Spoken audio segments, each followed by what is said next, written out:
Hey, what's up guys and gals? My name is Rick Nunji. Thank you so much for joining me today. We're going to be talking about the television show Get Smart.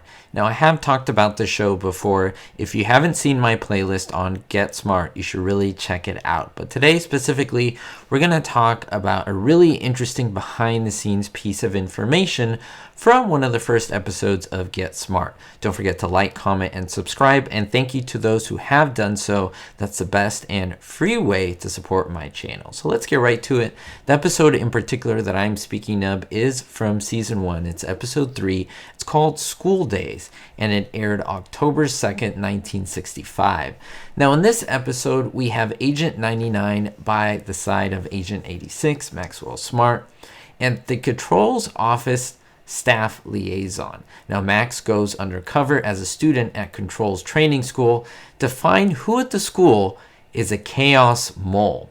Now even the school's dean and the new head teacher are unaware of Max's true identity and the purpose for him being at the school. Now both Max and 99 believe that one of the 3 trainees were sent to the school by Control's division. That is, that one of those guys is the mole. Now Max figures that he can determine which of the 3 is the mole by matching a certain characteristic listed in each of their official student files with the person that is being alleged. Now this may not be too easy for Max, of course, because he is a bit of a klutz, but a lovable klutz as that.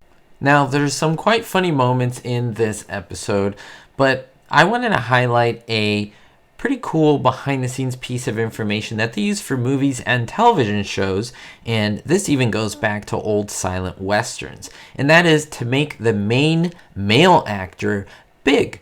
The main male actor always had to be big and large in size because he was the one who was prominent in the role, and they wanted all the attention to be on him. In this case, Maxwell Smart, who is played by Don Addams. Now Don Addams was not a tall guy. From reports, he was about 5'7". Now, in the last scene, it's really interesting to see what happened. Now, we have the actress, of course, Barbara Feldon, who was in real life taller than Don Addams. So that created a little bit of a problem in terms of height.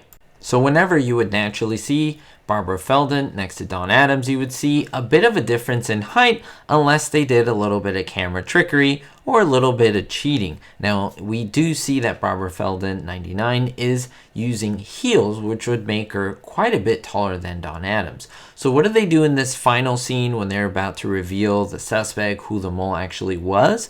Well, take a look. We see that Don Addams and Barbara are pretty much the same height. Maybe she's a little bit taller, but not too much. But then when the camera turns around and Don repositions himself, you can see in the mirror the reflection of Barbara Feldon's feet. Why is this? They asked her to remove her heels so that she would be a little shorter, so that her height and Don Addams' height wouldn't be too noticeable. That is the difference between them.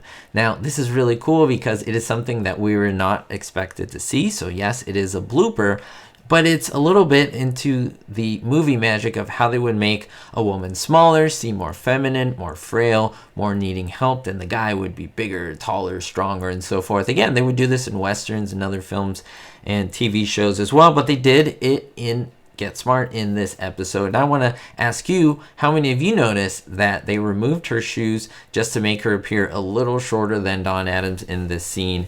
Pretty cool, very interesting to see. If you are a fan of classic TV shows and movies, don't forget to, as I mentioned, leave a thumbs up, subscribe, leave a comment down below. Have you seen this episode? What do you think of this trick? Did you ever really notice? Did you ever really care if he was shorter or taller or however it may be? Well, they did want to create the illusion for this show. We'll see you all next time. Thank you so much for supporting, and most importantly, everyone, be hopeful. A really big thank you to all my Diamond tier patrons: Jerry D, Stacy L, Scott R, Citizen Kane 359, Jennifer P, David D, Kevin K, Sally N, and Vito L. If you want to be on this list or receive exclusives as a great way to support the channel, visit my Patreon description below. Thank you.